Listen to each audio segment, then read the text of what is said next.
Hi all.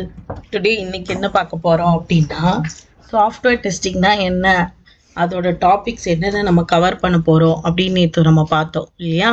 So இன்னைக்கு software டெஸ்டிங்னா என்ன, அதோட பிரின்சிபல்ஸ் என்னென்ன அப்படின்னு பார்க்கலாம். ஓகே, ஸோ சாஃப்ட்வேர் டெஸ்டிங்னா என்ன அப்படின்னா, it is identify that defect to ensure that the product is defect free in order to produce the quality product. That is, இப்போ நமக்கு ஒரு அப்ளிகேஷன் கொடுக்குறாங்க அப்படின்றது தான் இங்கே ப்ராடக்ட் அப்படின்னு சொல்கிறாங்க. ஓகேவா, அப்போ இந்த ப்ராடக்ட்ன்றது ஒரு அப்ளிகேஷன். இந்த அப்ளிகேஷனை நம்ம டிஃபெக்ட் ஃப்ரீனா என்னது, இப்போ ஒரு அப்ளிகேஷனை நீங்கள் லாகின் பண்ணுறீங்க, without any issue login user name password கொடுத்தா நம்மளுக்கு என்ன ஆகுது, உள்ளே போகுது இல்லையா, லாகின் ஆகுது இல்லையா, அதான் டிஃபெக்ட் ஃப்ரீ. தட் இஸ், இப்போ உங்களுக்கு கரெக்டான ஒரு பாஸ்வேர்ட் போட்டாலும் உங்களுக்கு பாஸ்வேர்ட் ராங் அப்படின்னு வந்துச்சுன்னா அது என்னது, டிஃபெக்ட் இல்லையா.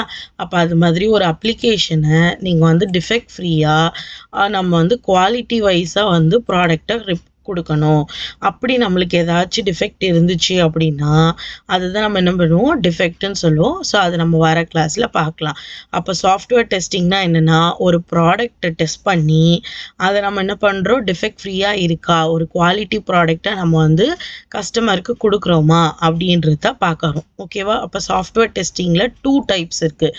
என்ன இருக்குன்னா, automation and manual and automation அப்படின்னு சொல்லுவாங்க. அப்போ மேனுவல் டெஸ்டிங், ஆட்டோமேஷன் டெஸ்டிங்னா என்ன, இதில் 2 டைப்ஸ் இருக்குது இல்லையா.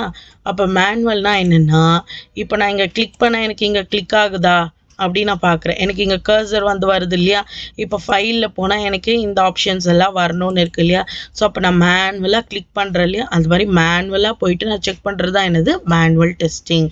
ஆட்டோமேஷன்னா என்ன, இது கொஞ்சம் ப்ரோக்ராம் நாலேஜ் தேவை. ஒன்று என்ன பண்ணுவாங்க, PHP, பைத்தான் இல்லைன்னா ஜாவா அப்படின்ற லாங்குவேஜஸ் யூஸ் பண்ணி இந்த கோட் மூலயமா எழுதி அவங்க என்ன பண்ணுவாங்க, ஃபைலில் போய் கிளிக் பண்ணு, இந்த ஆப்ஷன்ஸ்லாம் வருதா பாரு அப்படின்னு சொல்லிட்டு கோடிங் மூலயமா யூஸ் பண்ணுறது தான் என்னது, ஆட்டோமேஷன். புரியுதா. அப்போ மேனுவல் டெஸ்டிங்னா என்னது, மேனுவலாக நம்ம ஹியூமன் பேஸ்ட் டெஸ்டிங் அப்படின்னு சொல்லுவாங்க. ஆட்டோமேஷன்னா என்னது, code based testing. Okay, so இப்போ மேனுவல் டெஸ்டிங்கில் நீங்கள் மேனுவலாக செக் பண்ணுறீங்க, ஏன் ஆட்டோமேஷனே வந்துடுச்சு, ஏன் மேனுவல் வரக்கூடாதா அப்படின்னா, ஆல்ரெடி இப்போது நம்ம மேனுவலில் எவ்வளோ ப்ரோக்ராம் எழுதுவோம், அஃப்கோர்ஸ் எல்லாத்துக்குமே ப்ரோக்ராமெண்ட் இருக்குது அப்படின்னா, ஃபார் எக்ஸாம்பிள் இதுதான் ஒரு நோட் பேட். இந்த அப்ளிகேஷனை உங்ககிட்ட கொடுக்குறாங்க. அப்போ இந்த அப்ளிகேஷன் உங்ககிட்ட கொடுக்கும்போது நம்ம ஃபைலில் போயிட்டு நியூ டேப் இருக்கா, விண்டோ இருக்கா, ஓப்பனில் இருக்கா, சேவ் இருக்கா, இதெல்லாம் ரெக்குவயர்மெண்ட்டில் வருதுன்னு வச்சுக்கோங்க. அப்போ இது எல்லாமே நம்ம என்ன பண்ணலாம், கோடு எழுதி வச்சிடலாம். ஆனால் இப்போ நான் ரேண்டமாக ஃபைல் போயிட்டு வியூ, எடிட், அந்த மாதிரி ரேண்டமாக நான் செக் பண்ணுறேன். அப்போ அந்த ரேண்டம்க்கெலாம் என்ன பண்ண மாட்டாங்க, கோடு எழுத மாட்டாங்க. அப்போ அந்த மாதிரி யூசர் ஃபங்க்ஷனாலிட்டிஸை பொறுத்தப்பட்டில் செக் பண்ணுறது தான் என்னது, மேனுவல் டெஸ்டிங். ஓகே, இப்போ மேனுவல் டெஸ்டிங்னா என்ன, ஆட்டோமேஷன் டெஸ்டிங்னா என்ன அப்படின்னு சொல்லிட்டு ஓரளவுக்கு உங்களுக்கு ஒரு புரிதல் வந்திருக்கும். நெக்ஸ்ட் என்ன அப்படின்னா, இப்போது டெஸ்டிங் பாருங்கள், சிஸ்டம் டெஸ்டிங்னா என்ன, ஹார்ட்வேர் சிஸ்டம், சாஃப்ட்வேர் சிஸ்டம்னா எப்படியெல்லாம் பண்ணுறாங்க. ஹார்ட்வேர் சிஸ்டம்னா என்ன, இப்போ நீங்கள் நிறைய ஹார்ட்வேர் ஷாப்லலாம் போனீங்கன்னா இந்த மாதிரி ஸ்பேர் பார்ட்ஸ் எடுத்துகிட்டு வா. இப்போ நீங்கள் ஒரு கார் கம்பெனி போகிறீங்கன்னா ரியர் மிரர் எப்படி இன்ஸ்டால் பண்ணுறாங்க, எப்படி அங்கேயும் ஒரு குவாலிட்டி செக் இருக்கும், எப்படி ஹெட் மிரரை செக் பண்ணுறாங்க, அந்த மாதிரி அவங்க இன்ஸ்டால் பண்ணிட்ட பிறகு ஒரு குவாலிட்டி செக் முடிச்சுட்டு வரும். அப்போ அதெல்லாம் என்னது, ஹார்ட்வேர் சிஸ்டம் டெஸ்டிங் அப்படி சொல்லுவாங்க. அப்போ சாஃப்ட்வேர் சிஸ்டம் டெஸ்டிங்னா என்ன அப்படின்னா தான் இங்கே மேனுவல், ஆட்டோமேஷன் அப்படின்னு வருது. அப்போ இந்த சாஃப்ட்வேரில் என்னென்ன டைப் இருக்குது பாருங்கள், 3 டைப்ஸ் இருக்குது. ஒன்று சிஸ்டம் சாஃப்ட்வேர், பர்ஃபார்மன்ஸ் இல்லைனா ப்ரோக்ராமிங் சாஃப்ட்வேர், இல்லை அப்ளிகேஷன் சாஃப்ட்வேர். அப்போ சிஸ்டம் சாஃப்ட்வேர்னா என்ன, it is a type of software that directly interact with hardware to perform measures in computer.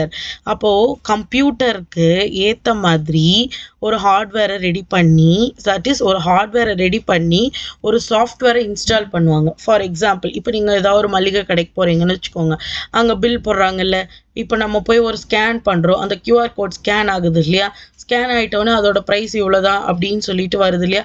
அப்போ அந்த மாதிரியெல்லாம் ஒரு சாஃப்ட்வேரை நம்ம என்ன பண்ணுறோம், அந்த கம்ப்யூட்டருக்குள்ளே, கம்ப்யூட்டர்ன்றது தான் ஹார்ட்வேர், அந்த ஹார்ட்வேர்க்குள்ளே நம்ம ஏற்றுறது தான் என்னது, சிஸ்டம் சாஃப்ட்வேர் அப்படி சொல்கிறாங்க. அப்போ அதெல்லாம் என்னது ஓஎஸ்ன்னு சொல்லலாமா?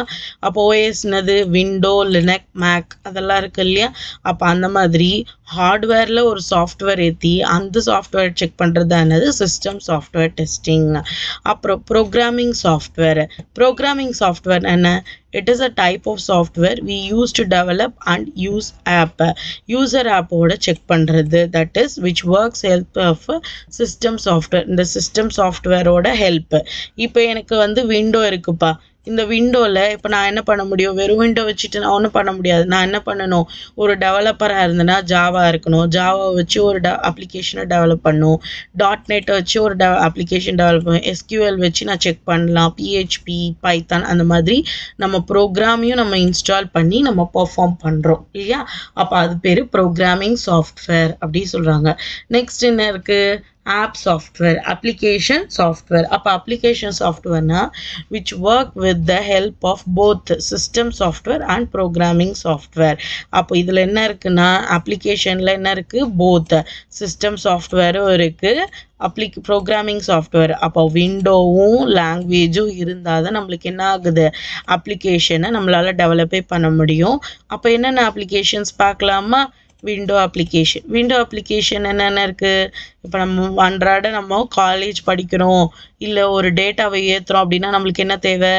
MS word, Excel, PowerPoint இதெல்லாமே நம்மளுக்கு விண்டோ அப்ளிகேஷன்ஸ் அப்படி சொல்கிறாங்க. அப்போ வெப் அப்ளிகேஷன்னா என்ன? Chrome, Firefox, Safari, Mac OS அந்த மாதிரி நிறைய இருக்குது இல்லையா? ஓப்ரா அந்த மாதிரில விண்டோ அப்ளிகேஷன்ஸ் அப்படி சொல்கிறாங்க. அப்போ மொபைல் அப்ளிகேஷன்னா என்ன சொல்லலாம்? வாட்ஸ்அப்பு, ஷேரிட்டு, ஃபேஸ்புக்கு அந்த மாதிரி நிறைய இருக்குது இல்லையா? அப்போ அதெல்லாமே மொபைல் அப்ளிகேஷன் அப்படின்னு சொல்லுவாங்க. ஓகேவா? அப்போது 3 types ஆஃப் சாஃப்ட்வேர்ஸ் என்னன்னு பார்த்தீங்க இல்லையா? அப்போ இதெல்லாம் வச்சு தான் நம்ம ஒரு சாஃப்ட்வேரை ப்ராசஸே பண்ணுறோம். ஓகேவா?